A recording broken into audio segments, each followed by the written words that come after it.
This boy claimed to be Pablo Escobar in a past life, and it's one of the most chilling reincarnation cases in history. What you are about to hear happened not in some distant mystical land, but in a quiet, manicured suburb of Cincinnati, Ohio. It's a story that forces us to ask a terrifying question: do we ever truly die? Or do the darkest parts of us simply wait for a new home? It began on a perfectly ordinary Tuesday afternoon. The air smelled of cut grass and impending rain. Inside their modest two-story home, Sarah Miller was watching her 4-year-old son, Leo. He was a sweet, gentle boy with wide blue eyes and a cloud of blonde hair. He was building a tower with colorful wooden blocks, humming a nursery rhyme. The scene was the very picture of American domestic peace. Then Leo knocked his tower over. A flicker of frustration crossed his face, but what came out of his mouth was not a child's tantrum. He muttered something under his breath, a string of guttural, angry sounds. It sounded like Spanish, a language he had never heard. Sarah didn't speak Spanish, but she recognized the rhythm. She leaned closer, asking him what he said. Leo looked up at her, his blue eyes suddenly dark, almost ancient. In a clear, cold voice, he spoke 2 words she would never forget: plata o plomo, silver or lead. Sarah froze, a dishcloth clutched in her hand. It wasn't just the words. It was the chilling authority in his tone, a command delivered by a boy who could barely tie his own shoes. Where could a 4-year-old in Ohio have learned that phrase? A phrase that dripped with the history of narco-terrorism, a threat synonymous with the most feared criminal of the 20th century. That night, the house was silent, except for the hum of the air conditioner. Sarah tucked Leo into his dinosaur-themed bed. As she kissed his forehead, he whispered, his voice barely audible, "They shot me on the roof." He paused, his little brow furrowed in concentration. "But my real home wasn't there. My real home had hippos. The days that followed were wrapped in a quiet tension. Sarah tried to convince herself it was nothing. A stray line from a TV show, something overheard from older kids at the park. Her husband, Mark, a pragmatic software engineer, dismissed it immediately. "He's 4, Sarah. They're little sponges with wild imaginations. Yesterday he thought he was a T-Rex." He wanted a simple explanation, because the alternative was unthinkable. But Sarah couldn't shake the look in her son's eyes. It wasn't imagination. It felt like a memory. Their life, once a predictable rhythm of work, daycare, and weekend trips to the hardware store, now felt like a performance. They were pretending everything was normal. But beneath the surface, a cold current of wrongness was flowing. The house itself seemed to hold its breath, waiting. Leo began exhibiting other strange behaviors, subtle at first, then more pronounced. He became obsessed with money, not in the way a child wants a new toy, but in a way that felt strategic, almost predatory. He would hoard his allowance, hiding it in bizarre places. He once tried to stuff a wad of dollar bills into a slit he'd carved in his teddy bear. Another time, Sarah found coins taped behind a loose floorboard in his closet. His drawings changed too. Instead of the usual scribbled families and sons, he drew pictures of airplanes, dozens of them lined up in a jungle, and hippos. He drew page after page of hippos, roaming freely around a sprawling white house. He spoke of them with a strange, possessive affection, as if they were his pets, his private zoo. The sweet, compliant boy she knew was being eclipsed by a different personality. A personality that was demanding, arrogant, and prone to sudden, terrifying flashes of rage over the smallest things, like his juice being in the wrong cup. It was during one of these outbursts, when he slammed his tiny fist on the kitchen table and yelled that he owned this place, that Mark finally saw it. It wasn't just a phase. Something was deeply, fundamentally wrong with their son. That evening, Sarah found him in the pantry, playing with a bag of flour. He had divided it into small, meticulously folded paper packets secured with rubber bands from her desk. He looked up at her, his face serious. "This is for the business," he said calmly. "We have to move it tonight." The strangeness began to bleed into every corner of their lives. Leo started talking about people he couldn't possibly know. He would mention names in passing, names like Gustavo, who he called his cousin and best friend, and a man named La Kika, who he said was a bad soldier. He spoke of them with a casual familiarity that was unnerving. He described a vast ranch, a paradise hidden in the jungle he called Hacienda Nápoles. He spoke of its swimming pools, its private airstrip, and his beloved animals always returning to the hippos. It was a 4-year-old's fantasy world, perhaps, but it was laced with details that were too specific, too adult. The breaking point came on a rainy Sunday evening. The family was in the living room. Mark was flipping through channels, landing on a documentary about the 1980s. A montage of news clips flashed on screen: the fall of the Berlin Wall, the Challenger disaster, and then a brief segment on the Colombian drug wars. For less than 3 seconds, a grainy, black-and-white photograph of a young, mustached Pablo Escobar filled the screen. From his playroom down the hall, Leo, who hadn't been watching, suddenly shouted, "Stop, that's me!" Mark and Sarah stared at each other, their hearts pounding. They called him into the room. Mark paused the TV on the image. "What did you say, buddy?" Leo pointed a chubby finger at the screen, his face lit by the television's glow. "That was me," he repeated, with absolute conviction. "That's when I got my first mustache, before everyone said I was fat." The air in the room grew thick and cold. It wasn't just a child pointing at a random face. It was a flicker of recognition, a spark of memory that made no sense. This was no longer a game. This was something else. A ghost had walked into their home. That night, after Leo was asleep, Mark and Sarah sat in their dark kitchen, the internet's cold light illuminating their faces. They typed the names Leo had mentioned: Gustavo Gaviria, Escobar's cousin and financial chief; Dandeni Muñoz Mosquera, known as La Kika, one of the sicarios for the Medellin cartel; and Hacienda Nápoles, the drug lord's luxurious, self-contained world, complete with a private zoo. Every strange comment, every bizarre drawing, suddenly clicked into place, forming a mosaic that was both unbelievable and undeniable. The next morning, Sarah found Leo in the basement. He was tapping a single spot on the cinder block wall, a rhythmic, insistent tap. He looked over his shoulder at her, his expression unreadable. "The money is here," he said plainly. "They never found it. It's behind the wall." Sarah felt the world tilt on its axis. Her home, her son, her reality. It was all fracturing. She knew they couldn't handle this alone.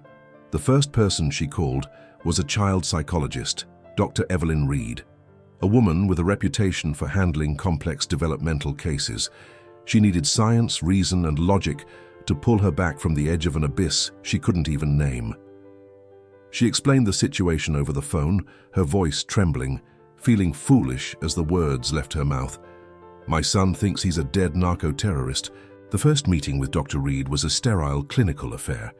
The office smelled of lemon polish and paper. Dr. Reed was patient and kind, but her skepticism was a palpable force in the room. She spoke of overactive imaginations, of media saturation, of children absorbing information from sources parents weren't even aware of. "It's called cryptomnesia," she explained, "a hidden memory." He could have seen a documentary for a few minutes, and his young mind built an elaborate fantasy around it. In her presence, Leo was a different child. He was shy, quiet, and refused to speak about his other family or his other house. Mark clung to the psychologist's words like a life raft. A fantasy, a hidden memory. It was an explanation that allowed them to sleep at night. He became resistant, almost hostile, to Sarah's growing conviction that this was something more. "Stop pushing him, Sarah," he'd plead. "You're scaring him, you're scaring me, we need to let this go." But how could she? How could she ignore the cold, ancient knowledge in her son's eyes? The breaking point in their stalemate came from an unexpected source. In a moment of sheer desperation, Sarah had sent a rambling email to a few close family members. Her uncle, David, her mother's estranged brother, called her. David was a retired DEA agent, a man who had spent the prime of his career stationed in Bogotá in the late 80s. He listened to her story, his silence on the other end of the line heavy. He was about to dismiss it all as nonsense until she mentioned one of Leo's throwaway comments about a pilot named Barry. It was a nickname, an inside joke Escobar had for his American pilot, a detail David had only ever heard in classified briefings. It was never made public. The silence on the phone stretched for an uncomfortable length of time. Then David spoke, his voice low and tight. "Sarah, what did you say he said about money in the wall?" Sarah repeated Leo's words about the safe behind the brick. She heard her uncle take a sharp breath. "There was an old agency rumor," he said slowly, "about a lost safe house in Medellin, a place that was never found. They said it held his personal ledgers. Ask him, Sarah, ask the boy to draw a map of the house, see what he draws." The request felt both insane and necessary. Armed with a fresh sheet of drawing paper and a box of crayons, Sarah knelt in front of her son, her heart hammered against her ribs. "Leo, honey," she began, her voice softer than she intended. "Could you draw Mommy a picture? Can you draw your other house, the one with the hippos?" Leo looked up from his toy cars, his expression neutral. He took the paper, and for a few minutes he just scribbled, making the chaotic, colorful marks of any 4-year-old. Sarah felt a wave of relief mixed with disappointment. It was just a game. Then something shifted.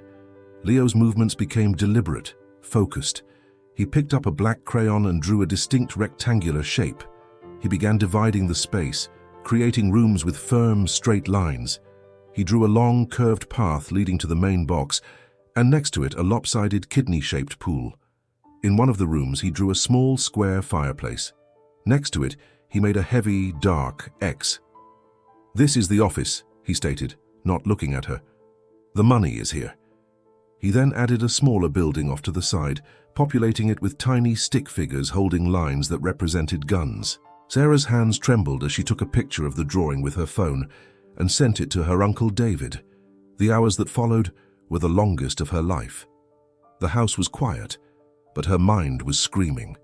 When the phone finally rang, she snatched it up. David's voice was strained. He told her that while the general layout was generic, the detail of the X by the fireplace was an exact match to the old, unverified rumor. The lost safe wasn't in a wall. The intel suggested it was built into the very hearth of a fireplace, a place no one would think to search without demolishing it. He had more. He had pulled an old satellite image from a declassified file, a grainy black and white photo of a property that had been raided in 1991, but where nothing significant was found. He sent it to her phone. Sarah's breath caught in her throat. The curved driveway, the shape of the pool, the location of the smaller outbuilding, they were all there.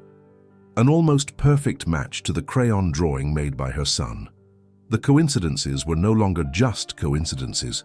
They were signposts, leading them somewhere terrifying. David called one last time that night.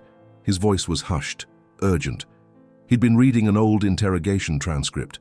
A captured sicario had described a parrot Escobar kept in that specific office, a foul-mouthed bird named Verdecito. "Sarah," David said, his voice cracking slightly. "It's a crazy question, but has he ever mentioned a bird?" Sarah looked at the drawing again. Next to the office was a messy green scribble she hadn't paid attention to.